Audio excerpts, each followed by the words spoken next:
اور مناتے کیسے تھے؟ بی بی آ گئی، اس نے آ کے کہا حضور، خامن کہتا ہے طلاق دے دوں گا، ساس کہتی ہے رکھنا ہی نہیں، وجہ یہ ہے کہ میری گود خالی ہے، مہربانی فرمائیں۔ شیخ عبد القادر جیلانی نے مصلی بچھایا، ہاتھ اٹھائے، اللہ بیچاری تڑپتی آئی ہے، اس کی گود ہری کر دے، کرم فرما دے، یہ بیچاری بڑی دکھی ہے، بندہ نوازی فرما۔ حضرت خضر علیہ السلام آئے، کہنے لگے حضور، شیخ عبد القادر جیلانی سے کہنے لگے آپ دعا نہ کریں، میں پیغام لے کے آیا ہوں، اس کے نصیب میں ہی اولاد نہیں، نہ کریں دعا، نے کر دی پر یہاں تو ہے ہی نہیں۔ تو یہ لاڈلے ہیں نا رب رسول کے، اللہ رسول کو منا لیتے ہیں۔ تو غوث پاک کہنے لگے اچھا نہیں اس کے نصیب میں دعا، چلو ٹھیک ہے، اولاد کوئی نہیں، کوئی نہیں۔ پھر ہاتھ اٹھائے، کہ اللہ تجھے پتہ تھا نا کہ یہ میری طرف آ رہی ہے، اور اللہ تجھے علم تھا نا میرے دروازے تک آ گئی ہے، اور مالک تجھے پتہ تھا نا دعا کا کہے گی اور میں دعا کروں گا، تو جانتا تھا نا۔ اچھا میں سمجھ گیا، اب یہ لوگوں سے جا کے کہے گی میں عبد القادر تک بھی ہوا یوں پر میرا کام نہیں بنا، ملا کچھ نہیں، یہ کہے اور دو آنسو شیخ عبد القادر جیلانی غوث پاک کے، اللہ اچھا ٹھیک ہے، یہ کہے گی نا میں ہوا یوں، ٹھیک ہے کوئی عرض نہیں، لفظ کہے حضور غوث پاک نے تو جناب خضر وہیں کھڑے کھڑے کہنے لگے عبد القادر تیرے بھی قربان جاؤں، اور تیرے رب کے تیرے ساتھ پیار کے بھی قربان جاؤں۔ رب فرماتا ہے بولیے کتنے بیٹے چاہیے بی بی کو، آپ کیجئے بات۔ تو غوث پاک فرمانے لگے چونکہ میرے گھر آئی ہے تو رب سے فرمائے 7 بیٹے تو عطا کر دینا۔ او بھائی اتنی سی بات نہیں لوگوں کی سمجھ میں آتی کہ میرا کوئی لاڈلا پیار والا ہو تو میں مان جاتا ہوں، تو جو رب رسول کے لاڈلے وہ جب بات کرتے ہیں تو اللہ رسول بھی مان جاتے ہیں۔ بھائی اتنی سی بات ہے۔ ایک شخص نے آ کے کہا حضور میرا والد انتقال کر گیا ہے، رات خواب میں دیکھا بڑے عذاب میں، لوگ بڑے پریشان ہوتے ہیں ان باتوں پہ بڑے، لیکن میں بڑے دلائل قائم کر سکتا ہوں۔ ہم ہمیں کیا ملنگ سمجھتے ہیں کہ ہم جو بات کریں گے بغیر دلیل کے کریں گے؟ بیٹھ کے لوگ کہانیاں سنا رہے ہیں کہ جناب غوث پاک ایسے کر سکتے تھے، یہ کیسے ہو سکتا ہے؟ تو جو کہانی تم سنا رہی ہے تو کافر بھی سنا رہا ہے، وہ کہتا ہے اگر تمہارا رب سارا کچھ کر سکتا ہے معاذ اللہ تو پھر اسے کہو فلانا کام کرے، اس کا کیا جواب ہے تمہارے پاس؟ بڑی بڑی عجیب لوگ کہانیاں کرتے ہیں اور شرم نہیں آتی اللہ والوں کے بارے میں اتنی کچی اور غلیظ زبان استعمال کرتے ہیں، اور مجھے کہنے والوں پر اتنا شکوہ نہیں جتنا سننے والوں میں شکوہ ہے۔ ایسے لوگوں کو سنتے ہو جو توہین کرتے ہیں رب کریم کے بندوں کی؟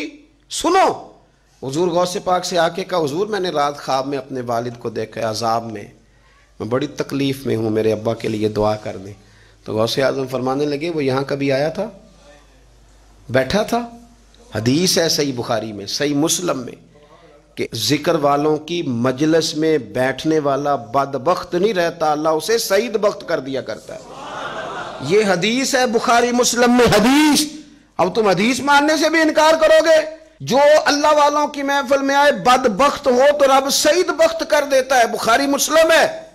جو ذکر والوں کے ساتھ بیٹھے تو رحمت اسے گھیر لیتی ہے۔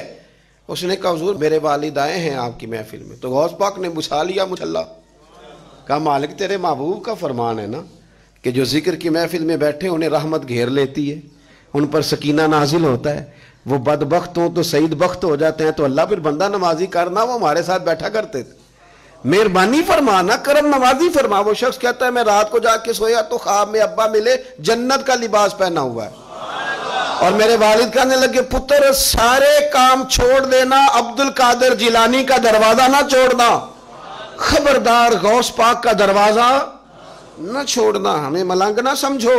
آپ کیا سمجھتے ہیں کہ ہم ایسے کو ملنگ تلنگ لوگ ہیں جس کے مرضی پیچھے لگ جائیں گے؟ ہم تو بڑے سیانے لوگ ہیں، ہم تو بڑی جلدی کسی بندے کو تسلیم ہی نہیں کرتے۔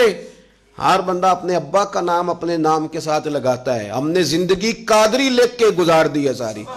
آپ کیا سمجھتے ہیں کچے پکے لوگ ہیں؟ اور صرف یہاں نہیں وصیت لکھ کے رکھی ہے مریں گے بھی تو قبر پہ پہلے لفظ قادری لکھنا، اس لیے کہ خدا کے فضل سے ہم پر ہے سایہ غوث اعظم کا، اور ہمیں دونوں جہاں میں ہے سہارا۔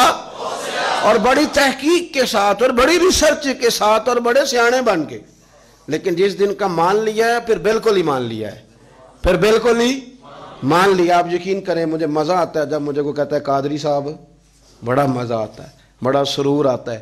کوئی میرے نام سے نہیں نہ پکارتا، اس کا بنا کے پکارتا ہے، کوئی اس کا بنا کے پکارتا ہے، کوئی اس کا کہہ کے پکارتا ہے، تو ذرا چسکا آتا ہے، یعنی اس میں سرور آتا ہے، اس میں ذرا کیف آتا ہے۔ حضور غوث پاک آپ کی نسبت بڑی شان والی ہے، آپ کا مقام بڑا۔ حضرت مولانا جمیل الرحمن قادری اعلیٰ حضرت کے مرید ہیں، وہ فرمایا کرتے تھے خدا کے فضل سے ہم پر ہے سایہ غوث، ہمیں دونوں جہاں میں ہے سہارا، اور قادری کہتے ہیں غوث پاک سے پیار کرنے والے کو، جو بھی پیار کرے وہی قادری ہے۔ تو خدا کے فضل سے ہم پر ہے سایہ، ہمیں دونوں جہاں میں ہے سہارا، خدا دے گا منادی حشر میں یہ قادریوں کو، کہاں ہے قادری کر لے نظارہ غوث اعظم، کہاں ہے قادری کر لے نظارہ۔ اور پھر فرماتے ہیں جمیل قادری 100 جاں سے ہو قربان مرشد پر، اپنے شیخ کی بات کرتے ہیں، جمیل قادری 100 جاں سے ہو قربان مرشد پر، بنایا جس نے مجھ جیسے کو بندہ غوث اعظم کا۔ یہ غوث اعظم واحد صوفیاء کی جماعت میں امام ہستی ہیں کہ کوئی کسی بھی سلسلے سے تعلق رکھے، وہ نقشبندی ہے، وہ چشتی ہے، وہ سہروردی ہے، آج آپ کو سارے 11ویں دیتے نظر آئیں گے۔ اس لیے کہ غوث اعظم رضی اللہ تعالیٰ عنہ کے فیض جب برسا ہے تو می بن کے ہی برسا ہے، اور ہر جگہ ہی برسا ہے، ہر جگہ ہی برسا ہے۔ تو بجائے اس کے کہ ہیلو حجت کریں ساری زندگی، اللہ والوں سے پیار کریں۔